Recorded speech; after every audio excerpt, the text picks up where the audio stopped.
Hello everyone, I am Nitish Shrestha. I'm here to give a video demonstration on security and identity. It was a part of a presentation that I was supposed to give at the Global Windows Azure Bootcamp, Kathmandu, Nepal. But due to the limitation of time, I was unable to give a presentation on this. So I'm making a video demonstration for this presentation and hope that you like this presentation. So let's now switch to my screen and start our video presentation. Hello everyone, now we are at my screen. I'll be giving you a video presentation on security and identity. This video is a part of presentation that I was supposed to give at Global Windows Azure Bootcamp Kathmandu, Nepal on March 29, 2014. Due to some reasons and limitations of time, I was unable to give this presentation. So let's start. Before starting the presentation, I would like to give you an introduction about myself. I am Nitish Shrestha, also known as Ripley Whopper online. I'm a founder at Night Shadow Hack. I am a server virtualization with Windows Server Hyper-V and System Center specialist. I'm an active contributor at Win Server Community, organizer of this Global Windows Azure Bootcamp Kathmandu, Nepal. I am also blogging at http://nightshrestha.com.np. And I can be reached on Facebook at http://www.facebook.com/ripley.w0pr. At Twitter, my handle is @Ripley Whopper. I'm a Microsoft certified professional and a Microsoft specialist. Before moving towards the presentation, let's talk about the agendas that I'm going to cover on this video demonstration. We will be talking about claim-based architecture, Windows Azure ACS, and Windows Azure Active Directory, all being focused on the security and identity. Let's start with claim-based architecture. Security challenges. I'll be talking about security challenges that you may have to face on your applications, on your business while you are at Windows Azure or any of the cloud computing or online. System is the common request of application. However, implementing proper system security is hard. Also, additional security-related code that you put into your app increases the complexity, and it may also increase the attacking surface to your app. Because if you are coding something, it does mean that something might go wrong. There might be a place where an attacker can exploit your systems. We need authentication and authorization to be easy so that we can focus on our business logics. We know that implementing proper security is hard enough, but by thinking that implementing proper security is hard, system security should not be added later on, but it should be designed onto your system at the beginning of the app. So what security challenges you might have to face when you are online? First thing you need to put is authentication and authorization for your app. Then you need to have some users' data that you can store it. You need to have a data protection so that you can protect the user's data. You need to put a management UI so that you can use your app. You have to put a forget password so that if someone forgets the password, someone forgets the login credentials, they can retrieve them easily. You need to have a customer support for your app so that if your customer gets some problems, they can contact you. You need to have an integration with your Active Directory or any directory service possible. You need to have an LDAP. LDAP means Lightweight Directory Access Protocol. It comes under the Active Directory Lightweight Directory Service either. You need to have some users mapping, some synchronizations. You need to integrate your app with your Facebook, as Facebook being one of the most popular social networking sites available. You need to have a Facebook authentication API so that your app can communicate with Facebook. You need to put more user mappings, some more synchronizations, and thinking about more synchronization, more mappings, your management UI, your data protection, your user mapping, and synchronization. These are the key aspects where you need to focus that your application doesn't lose control over the security. Dear programmer, thank you for securing an application. Sincerely, Hacker. So this was the security challenge that your app may have to face when it is at online or at cloud. So before we move on, we need to understand some of the terms that I'm going to use on my presentation, on this video demonstration later on. The first thing I would like to tell you is ACS. I also mentioned ACS on my agenda, Windows Azure ACS. So what ACS is? ACS stands for Access Control Service. It's a Windows Azure service which is probably one of the most unsung heroes of Microsoft's PaaS offerings.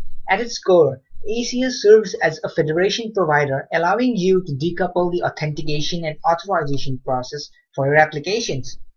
So authentication and authorization here became the two different processes. Rather than becoming a single process, it becomes a two process.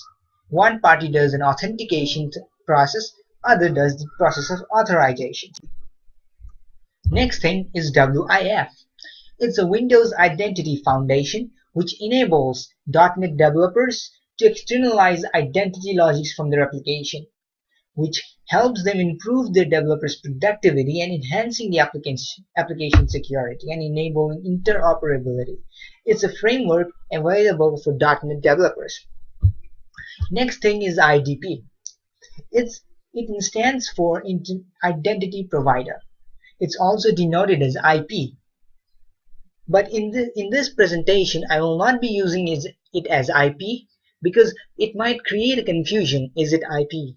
IP for Internet Protocol? So I'll be using IDP. In Windows Azure Active Directory Access Control Service, an identity provider is a service. It's a someone that authenticates users and client identities and issues security tokens that ACS consumes. Let's move on. In the previous slide, I showed you the security challenges that you will have to face when your application is at cloud and is at online and is prone to hackers. So what is the solution? Wouldn't it be nice if someone can hide all complexities and just provide simple solutions to your application security? Good news is there are many security specialists that have put collectively hundreds of years of their experience and best practices into standards, specs, tools, and services. On Windows Azure, that someone is ACS and WIF. Here is the user Joe, who has the role of administrator. He is a trustee, and to be in the circle of trust, the trustee will have to be trustworthy, to have a rock solid security. The solution over here at claim-based architecture allows us to refocus on business logics rather than more thinking about the security.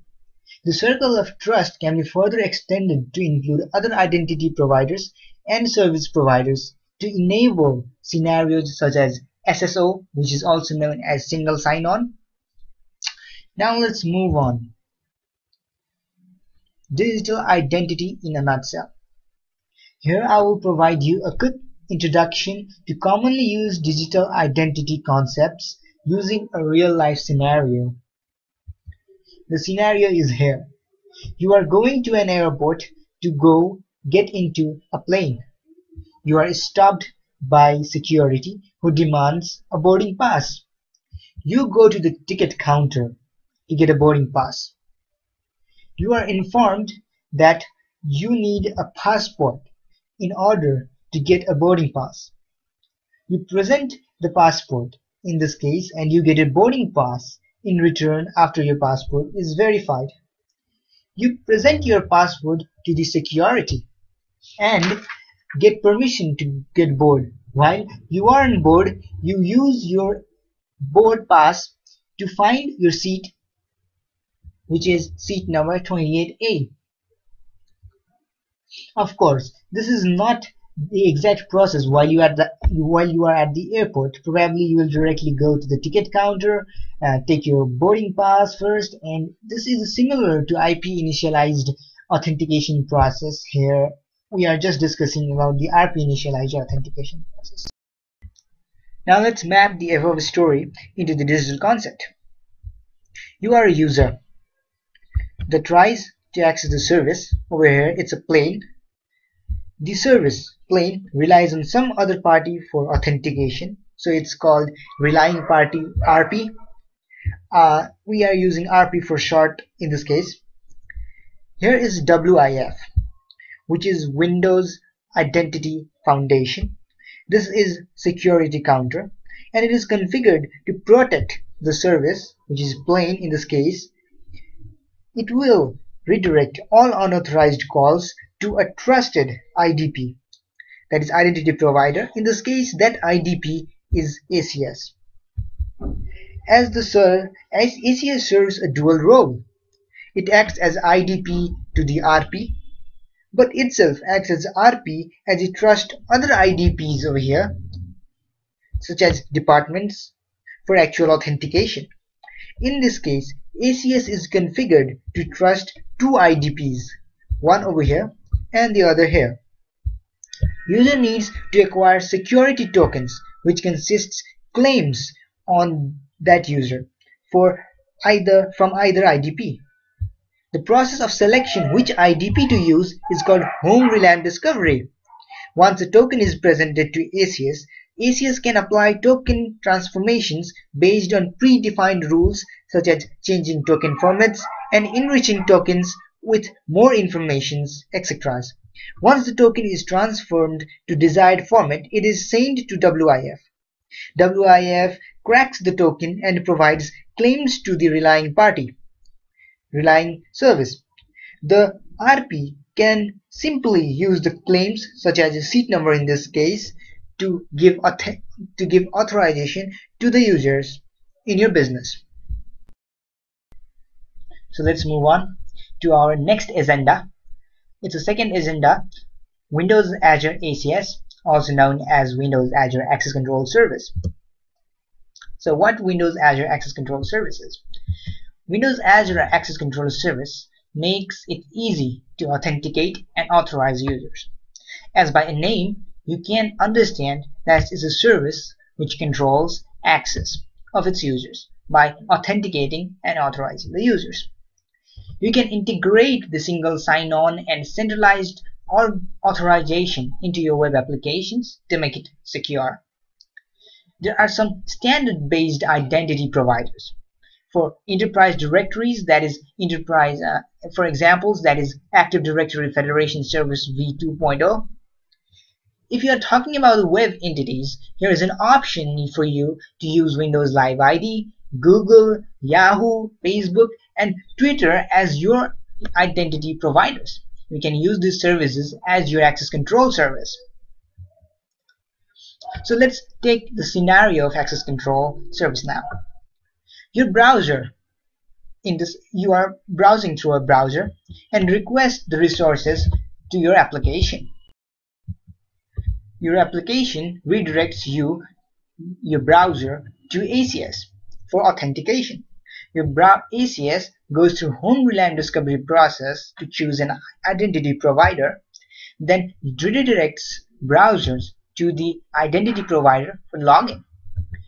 Then your identity provider authenticates you and gives you a token and redirects you again to the access control service.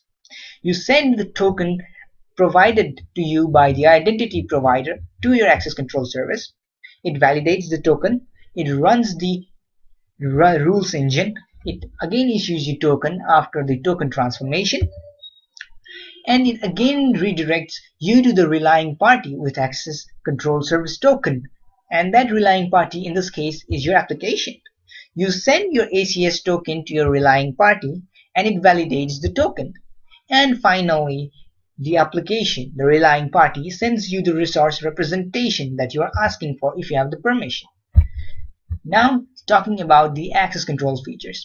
You can integrate with Windows Identity Foundation and toolings, WIF. You can also have the claim-based access control service that I discussed earlier. It also supports Zero Auth, WRAP, which stands for Web Resource Authorization Protocol. It can also have the WS Trust and WS Federation protocols. There are lots of features for access control. Some other access control services are SMLA 1.1. SMLA means Security Assertion Markup Language.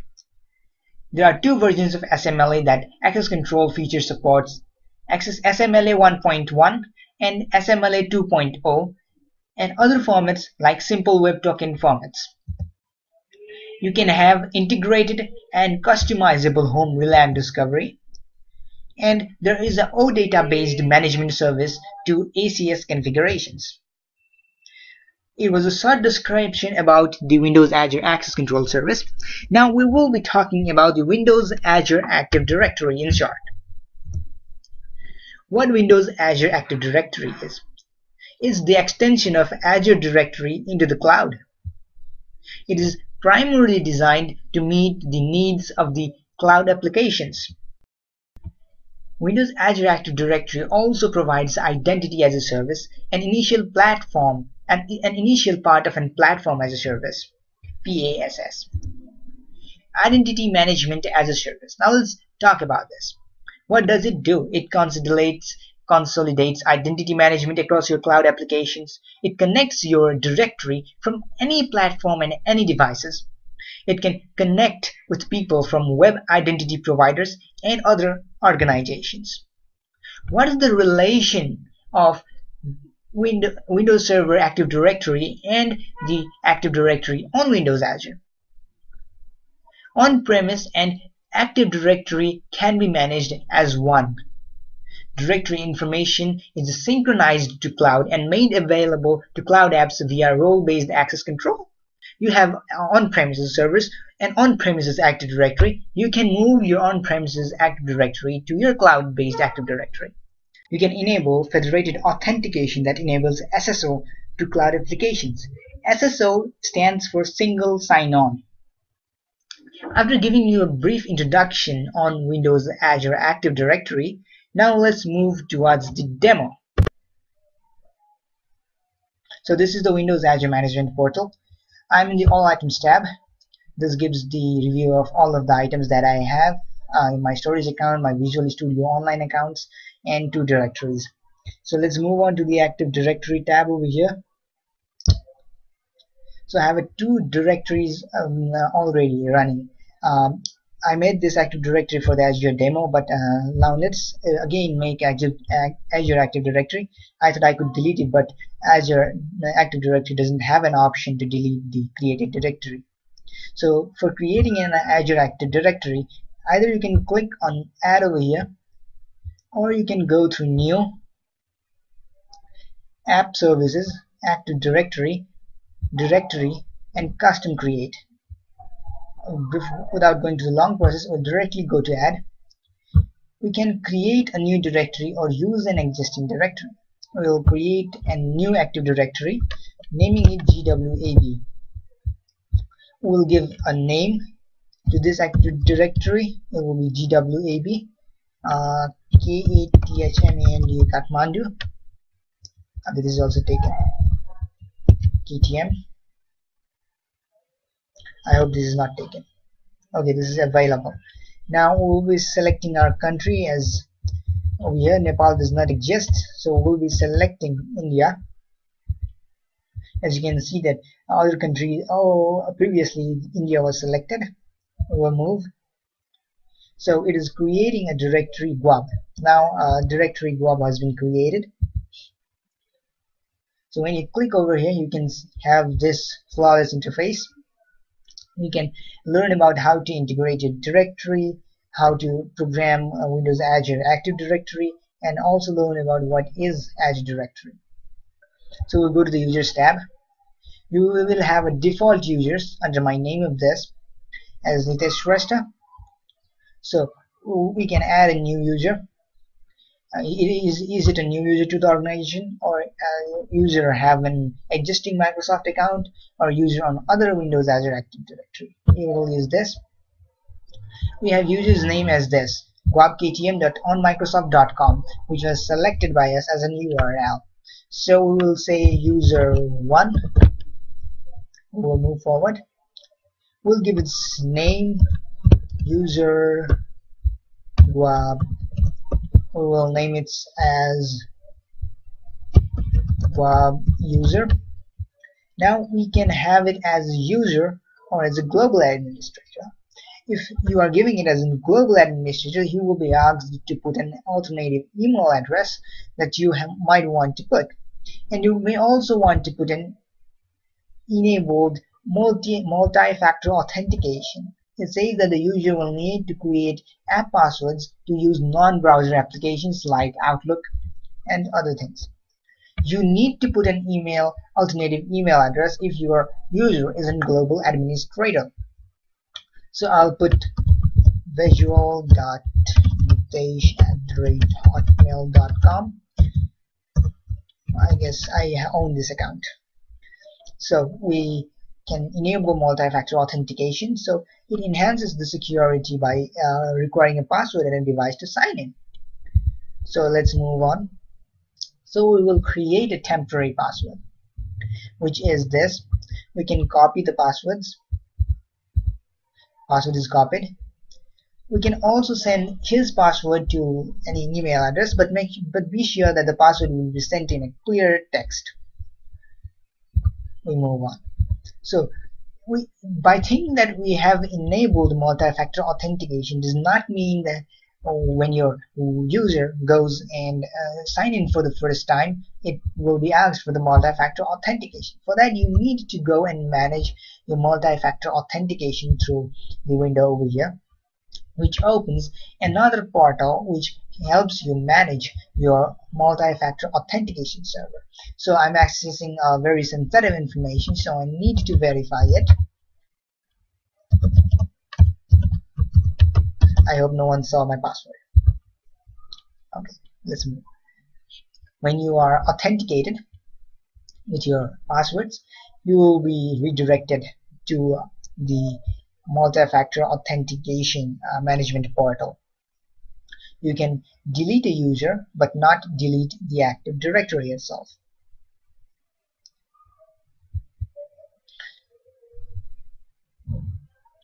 So we are now into the multi-factor authentication management portal. So we are seeing over here the two users.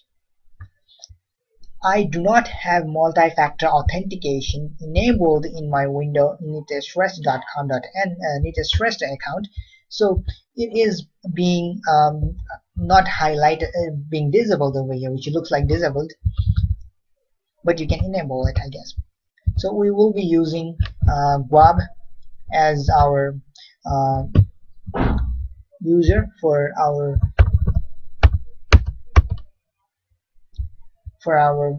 multi-factor authentication.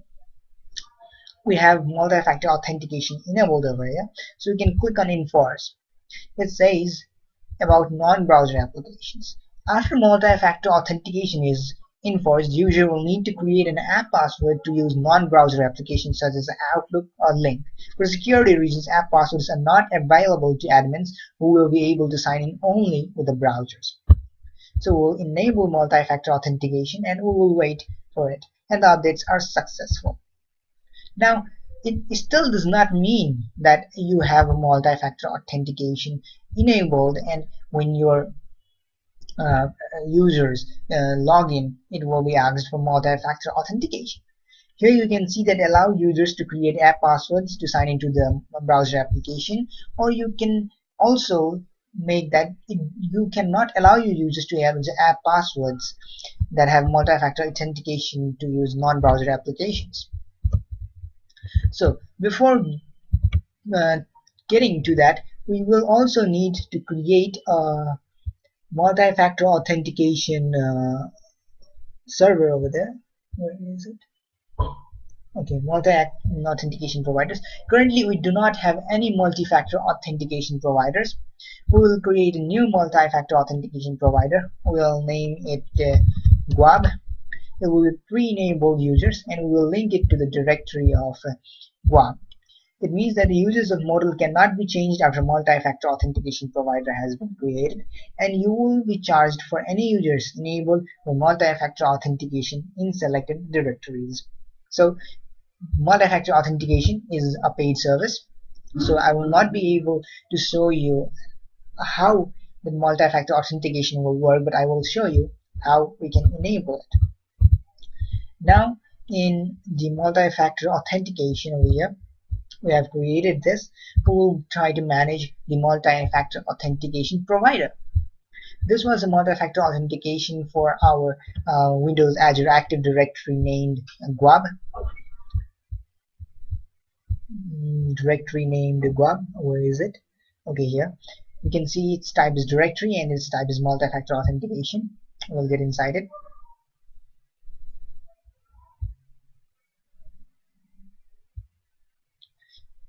Here we have 2 users.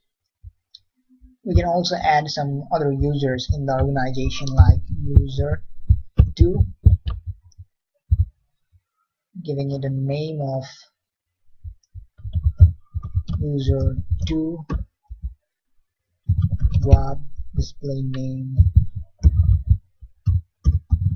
GWAB user 2, and we'll keep it as a role as a user. We'll create a password, and the password is over here. So whenever these users try to access this service for the first time, they will be asked to change the password, that temporary passwords that was provided over there. So we have a Windows Azure multi-factor authentication server over here. This is the multi-factor authentication tab. Actually, we are now managing for a multi-factor authentication service. So we need to download the multi-factor authentication server. For this, we can configure it through here, and we can use view a report over here. We can also have different features over here. We can block and unblock users, one-time bypass, usage service status, blocked user history, bypassed user history, a fraud alert, queued. We can configure it from here. Caching. We can also send a voice message. Either we send a voice message or we send a notification over there. There are servers and SDKs for that, and different other factors that we can configure. Since it is a paid service, I will not be able to show you how it exactly works. So we have to close it over here. For that, I will also be showing you that I just created a user named GWAB user 2, but it does not show over here. Why? Because we are using viewing to the global administrators. So we will be using single sign-on users. I think we need to refresh this.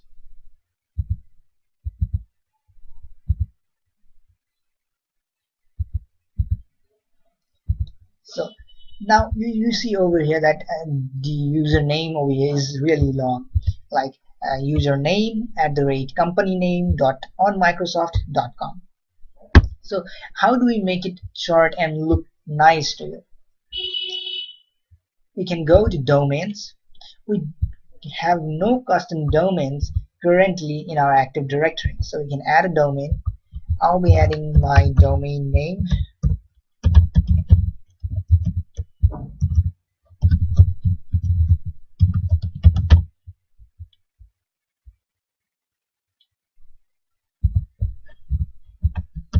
Okay, checks.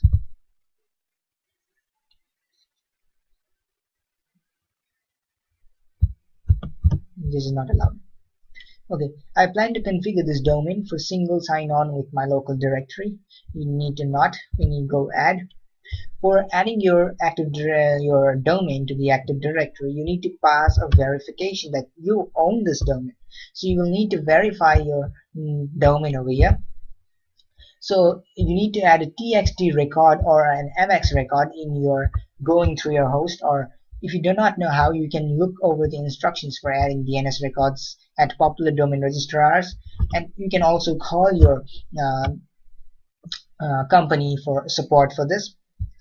So this is how we will add the domain. This is unverified because it will almost take 72 hours or maximum 72 hours, because you need to have a DNS replications over there so that Windows Azure can verify it. If you try to verify it currently, as I have not verified it, here we could not verify your domain. The reason is that you could not find a DNS record for this information, and DNS may take up to 72 hours to propagate. So adding txt record is going through the DNS zone editor. Let's get back to the multi-factor authentication. Now we have global administrator. Why don't we see the GUAB user too? When we click on this, on single sign-on users, our GUAB users too comes, because it is not a global administrator. So GUAB user 2 is not a global administrator, so we can't view it. We do not have any password administrators, so single sign billing administrators are also not there. We will use single sign-on allowed users, these are the single sign-on allowed users. This is the main account, so this is highlighted over here. So finish this up over here. Now the thing is, you have an Active Directory on your premises. This is my Windows 8.1 machine, so I do not have an Active Directory currently. So the scenario is, you have an Active Directory on your premise and you want to transfer or replicate that same Active Directory. You want to use your same Active Directory on the cloud for your application, for your employees. You can go to domain integrations. For the first and very easy step you need to do for domain integration is go and activate it. Now when you activate it, you will need to add domains. Go to the domains page to add at least one custom domain if you have users and domains that will require single sign-on. So you need to first have a domain on your that. So it will domain on your Active Directory domains tab over here, and then you will be shown and you will be prepared for directory sync. After that, you will have to install and run an Active Directory sync tool on your domain joint machine where your Active Directory resides. You run that application simply, and your Active Directory will be synced with your server Active Directory will be synced with your Azure Active Directory in periodic time, and this will verify and manage your Active Directory. So after activating that, you need to save it, and say that make sure you want to activate Active Directory sync, because activating and configuring Active Directory sync will make your local directory the authoritative data source for most users' properties in Windows Azure AD. Data from the local directory will override changes to synchronized users in the cloud. To continue setting up directory sync, you must have at least one verified custom domains, and you must have installed the directory sync tool. I click on yes. So it's changing the directory integration tool status. So this is not useful for me. So now the thing is, what else we can do for the security? Suppose your application, you are running a company, have an application for that, and you need to assign your Active Directory to your applications. You can add an application my organization is developing, or you can add an application my organization to use. So this will send you to an application gallery where you can choose your applications. There are lots, 1,133 different applications in the Windows Azure application gallery. So suppose I am using a Dropbox business for my organization. I enable this app, and it's adding the Dropbox application over here. Now what you need to do is you need to configure single sign-on to this application. Since I do not have access to Dropbox for Business, we can also enable automatic user provisioning to Dropbox for Business files. So you might want to know that why do I need to do this? For a reason. Suppose you are business users, you provide a Dropbox to your employees for business users. Now creating a different account for your company and different account for your Dropbox for business, it's better that you use your company account and your company account credentials, your login credentials from your Active Directory, and sign in using same username and passwords to the Dropbox. Suppose you have many applications running, you need to add more applications.